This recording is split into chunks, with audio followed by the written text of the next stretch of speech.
গত রোববার সন্ধ্যায় শাহবাগের জাতীয় জাদুঘরের সামনে চলছিল উত্তাল আলোচনার ঝড়। সংবাদকর্মীরা তখন ব্যস্ত, ক্যামেরা তাক করে রেখেছেন একজন তরুণ নেতার দিকে, যিনি চোখে একরাশ আগুন নিয়ে ঘোষণা দিচ্ছেন, আমরা চুপ করে থাকব না, আমরা আমাদের ব্যানারকে কলুষিত হতে দেব না।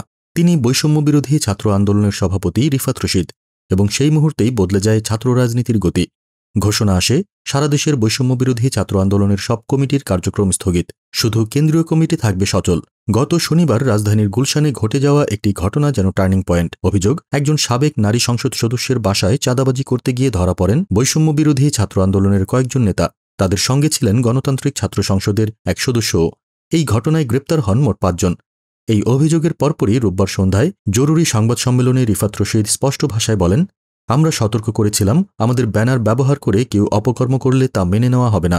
কিন্তু আমরা দেখছি, আমাদের বহু কমিটি আজ রাজনৈতিক স্বার্থে ব্যবহার হচ্ছে, চাঁদাবাজি, দখলবাজি আর বিভ্রান্তির জন্য। তিনি বলেন, অনেক কমিটির নেতৃত্ব রাজনৈতিক শেল্টারে চলে গেছে, কেউ কেউ সরাসরি অন্য রাজনৈতিক দলে যুক্ত হয়ে পড়েছে। এমনকি জুলাইয়ের গণ অভ্যুত্থানে যারা নেতৃত্ব দিয়েছিলেন, তাদের কেউ কেউ এখন দুর্নীতির সঙ্গে জড়িত হয়ে পড়েছেন বলেও অভিযোগ করেন তিনি। সংগঠনের পরিসংখ্যান বলছে, দেশজুড়ে 100টির বেশি কমিটি ছিল বৈষম্যবিরোধী ছাত্র আন্দোলনের। জেলা পর্যায়ে 45টি, মহানগরে 60টি, থানা পর্যায়ে 23টি, 25টি শিক্ষা প্রতিষ্ঠানে আরও ছিল কয়েক ডজন উপজেলা কমিটি। এই বিশাল কাঠামো মাত্র এক ঘোষণায় স্থগিত হয়ে গেল। রিফাত রশিদ বলেন, এই সিদ্ধান্ত সম্মিলিতভাবে নেওয়া হয়েছে, এখন থেকে শুধু কেন্দ্রীয় কমিটি বৈধ থাকবে। কেন এমন কঠোর সিদ্ধান্ত? কারণ একটাই, দলীয় শৃঙ্খলা ভেঙে পড়েছে।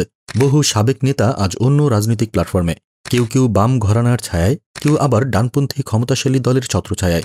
2024 সালের জুলাই মাস, বাংলাদেশ জুড়ে ছাত্রদের অসন্তোষ, অসহযোগ, রাস্তায় রাস্তায় মানববন্ধন, স্লোগান, জুলাই গণ অভ্যুত্থান। এই অভ্যুত্থানের নেতৃত্ব দিয়েছিল এই বৈষম্যবিরোধী ছাত্র আন্দোলন। তৎকালীন আহ্বায়ক ছিলেন হাসনাত আবদুল্লাহ। এরপর অক্টোবরে গঠিত হয় আহ্বায়ক কমিটি। তবে এরপর থেকে বিভাজন স্পষ্ট হতে থাকে। 2025 সালের ফেব্রুয়ারিতে আহ্বায়ক কমিটির একাংশ জাতীয় নাগরিক পার্টি এনসিপি গঠন করে।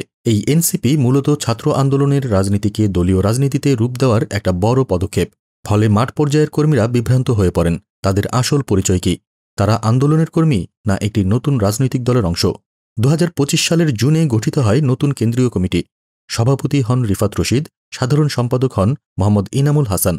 কিন্তু এই কমিটি গঠনের পরও মাঠে তেমন কোনো দৃশ্যমান কার্যক্রম দেখা যায়নি। তবে হঠাৎ গুলশানের ঘটনাটি আগুনে ঘি ঢালে। সংবাদ সম্মেলনে ইনামুল হাসান বলেন, দীর্ঘদিন ধরেই আমাদের ব্যানার ব্যবহার করে বিভিন্ন স্থানে অপকর্ম হয়েছে, রাজনৈতিক ইন্ধনে আমাদের নাম কলুষিত করা হচ্ছে, আমরা তা আর বরদাস্ত করব না।